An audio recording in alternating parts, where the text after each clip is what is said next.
శ్రీకాకుళం జిల్లా నరసన్నపేట మండలంలో భారీగా అక్రమ కట్టడాలు. ఇంతకీ ఏం జరుగుతుంది నరసన్నపేటలో? రెవెన్యూ మరియు పంచాయతీ అధికారుల లోపమా? వివరాల్లోకి వెళ్తే నరసన్నపేటలో కంబకయ్య జంక్షన్ వద్ద సాధు రామ్మోహన్ రావు హాస్పిటల్ బిల్డింగ్ ఒకప్పుడు 2 ఫ్లోర్లు ఉండేది. మరిప్పుడు 4 ఫ్లోర్లు అవుతున్నాయి. మరి పంచాయతీ 2 ఫ్లోర్లకే అనుమతిస్తున్నామంటున్నారు.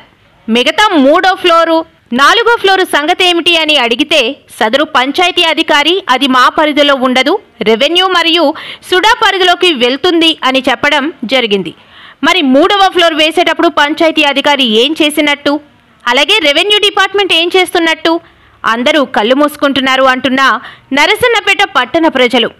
ఇలానే కొనసాగితే మరికొద్ది రోజులకి నరసన్నపేటలో అధికారుల భయం ఎవరికీ ఉండదని స్థానికుల మాట.